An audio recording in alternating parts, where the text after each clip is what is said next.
Friends, thank you for being here today. What if I told you that in the first week of Black History Month 2026, the President of the United States posted content so fundamentally racist that it shattered the foundational assumption holding the modern Republican Party together? And what if I told you that this wasn't just another political controversy that would fade with the next news cycle, but rather a moment that revealed the complete collapse of institutional guardrails within American conservatism? For the past decade, Republican leaders have operated under a careful fiction. They could support Donald Trump's policies while maintaining plausible deniability about his character. They could benefit from his political energy while telling themselves they were different from his more extreme impulses. They could stay silent during his controversial statements while privately assuring themselves that their silence didn't constitute endorsement.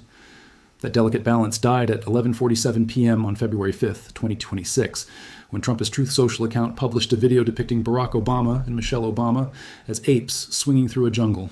The imagery wasn't subtle, the timing wasn't accidental, and the Republican response wasn't unified. What followed was the first open rebellion against Trump within the Republican Party since January 6th, led not by moderate Republicans or never-Trump holdouts, but by some of Trump's most loyal allies.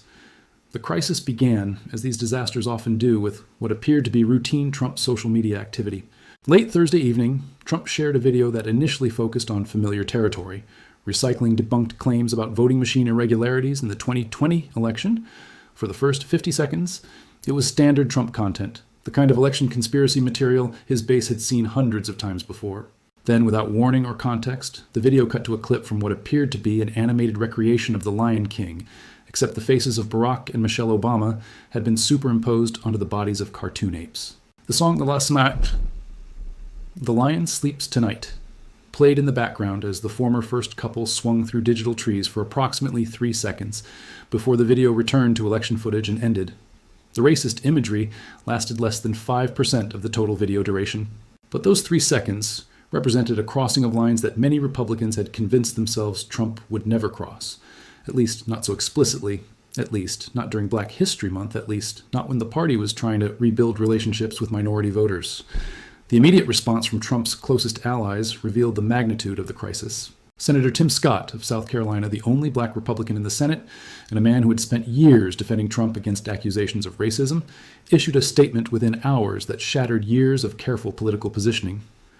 Praying it was fake because it's the most racist thing I've seen out of this White House, Scott wrote on X. The word choice was deliberate. Not the most inappropriate thing, not the most controversial thing, the most racist thing. Coming from a senator who had navigated 8 years of defending Trump's record on race, this represented a complete break with previous Republican messaging strategies. Scott's statement was immediately followed by similar reactions from Republicans across the spectrum. Representative Mike Lawler of New York, considered one of the most vulnerable Republicans in Congress, called the post wrong and incredibly offensive, and demanded both deletion and apology. Representative Brian Fitzpatrick of Pennsylvania called it a grave failure of judgment and absolutely unacceptable from anyone, most especially from the President of the United States. Representative Mike Turner of Ohio described the images as offensive, heartbreaking, and unacceptable. What made these responses historically significant wasn't just their content, but their speed and coordination. In previous Trump controversies, Republican responses typically followed a pattern: initial silence, followed by requests for clarification, followed by carefully worded statements that criticized the controversy without directly criticizing Trump. This time, the criticism was immediate, direct, and personal. But the most revealing aspect of the crisis wasn't the Republican criticism. It was Trump's response to that criticism, which demonstrated a complete misunderstanding of the political dynamics his post had created. Speaking to reporters aboard Air Force One on Friday evening, Trump refused to apologize and claimed he hadn't seen the racist imagery before sharing the video. "I didn't make a mistake," he told reporters. "I look at thousands of things. I looked at the beginning of it. It was fine." When pressed about whether he condemned the racist portion, Trump said, "Of course I do," but maintained that he bore no responsibility for sharing content he claimed not to have fully reviewed. The explanation satisfied no one and raised additional questions about Trump's social media operation. If Trump personally shares content without reviewing it, what other materials might appear on his accounts? If staff members have access to his Truth Social account, why did none of them catch obviously racist content before it was published? If Trump reviews thousands of things, as he claimed, how does racist imagery escape his attention while election conspiracy content receives his approval? The White House's initial response made the crisis worse rather than better. Press Secretary Caroline Leavitt dismissed the controversy as fake outrage, It described the video as an internet meme depicting President Trump as the king of the jungle and Democrats as characters from The Lion King. The statement revealed a stunning misunderstanding of both the historical context of depicting Black Americans as apes and the political significance of doing so during Black History Month. Leavitt's response effectively told Republican allies that their concerns about racist imagery were illegitimate, forcing them to choose between supporting the White House line or maintaining their own positions. The imagery itself carried historical weight that made political damage control impossible. The depiction of Black people as apes or monkeys represents one of the oldest and most pernicious forms of American racism, used to justify slavery, legitimize lynching, and support Jim Crow segregation. The tactic survived Reconstruction, flourished during the era of scientific racism, and remained a staple of segregationist propaganda through the Civil Rights Movement.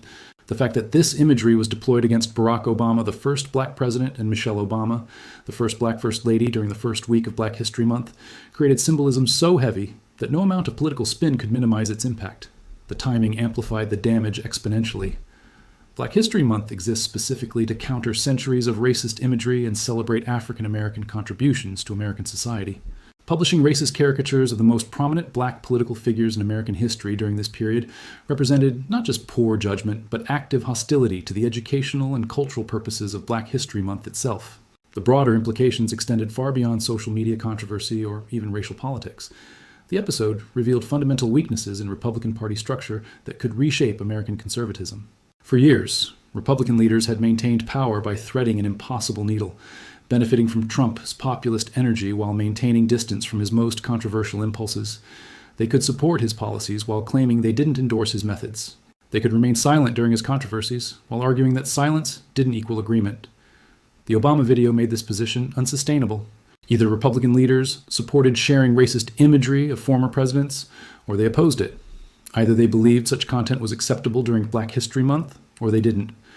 Either they accepted Trump's explanation that he bears no responsibility for content he shares without reviewing, or they held him accountable for his social media presence. There was no middle ground. The political mathematics were brutal for Republicans facing re-election in competitive districts. Every Republican incumbent would now be asked whether they supported Trump's sharing of racist imagery. Every Republican candidate would be pressed to explain their position on the Obama video. Every Republican fundraising event would include questions about party leadership's response to racist content. The imagery would appear in Democratic attack ads throughout the 2026 election cycle, forcing Republicans to either defend the indefensible or break with their party's leader. But the deeper damage was institutional. The episode demonstrated that the informal guardrails that had previously contained Trump's most destructive impulses had completely collapsed. White House staff either couldn't prevent obviously problematic content from appearing on Trump's accounts, or they chose not to. Republican leadership either couldn't influence Trump's behavior, or they had stopped trying. The political consequences extended beyond domestic politics into international relations. America, whose allies watched the President of the United States publish racist imagery and refuse to apologize for it. Authoritarian leaders around the world gained new ammunition for attacking American moral leadership. International organizations that had already been questioning American commitment to human rights and racial equality received new evidence for their concerns. The episode occurred as the Trump administration was attempting to rebuild relationships with African nations, court Black voters domestically, and present America as a leader in global human rights. The Obama video undermined all of these efforts simultaneously, providing adversaries with powerful propaganda tools that would be deployed for years to come. Looking forward, the crisis represented a fundamental shift in Republican Party dynamics rather than a temporary controversy. The public criticism from Republican senators and representatives couldn't be easily retracted or forgotten. The statements from Tim Scott, Mike Lawler, Brian Fitzpatrick, and Mike Turner created a paper trail of Republican opposition to Trump was racial rhetoric that would influence future political calculations. As we examine this development, we must recognize that we are witnessing something unprecedented in modern American politics. The real-time collapse of political coalitions that have defined American conservatism for decades. The careful balance that allowed traditional Republicans to coexist with Trump's populist movement has been shattered by imagery so fundamentally offensive that silence became impossible. The quiet fiction that Republican leaders could support Trump while maintaining distance from his racial rhetoric died with a 3-second video clip. What emerges from this crisis will determine whether the Republican Party can rebuild itself as a coalition capable of governing a diverse democracy, or whether it will complete its transformation into something entirely different. The Obama video represents more than a social media controversy or political miscalculation. It represents a moment when the contradictions within American conservatism became too large to ignore, when the price of unity became higher than the cost of division, when institutional loyalty conflicted directly with basic human decency. The most troubling aspect of this crisis isn't the racist imagery itself, but what it reveals about the complete breakdown of institutional checks within the modern presidency. The fact that such content could appear on the official social media account of the President of the United States without apparent review suggests that the informal guardrails that have historically prevented such incidents have been systematically dismantled. The mathematical reality facing Republican leadership is unforgiving. Every day they remain silent about racist imagery published by their party's leader is a day they become more complicit in legitimizing such tactics. Every statement defending Trump's right to share content without reviewing it is an argument that could be applied to any future controversy. Every attempt to minimize the significance of racist imagery during Black History Month is a position that will be remembered by voters, opponents, and historians. The long-term implications extend beyond partisan politics into fundamental questions about leadership accountability and institutional credibility. If a sitting president can publish racist imagery and face no consequences beyond temporary criticism, what other boundaries have been eliminated? If racist caricatures of former presidents become acceptable political discourse, what forms of political expression remain off limits? Friends, the consequences of this moment will extend far beyond the current news cycle, reshaping not just the Republican Party, but the entire landscape of American politics for years to come.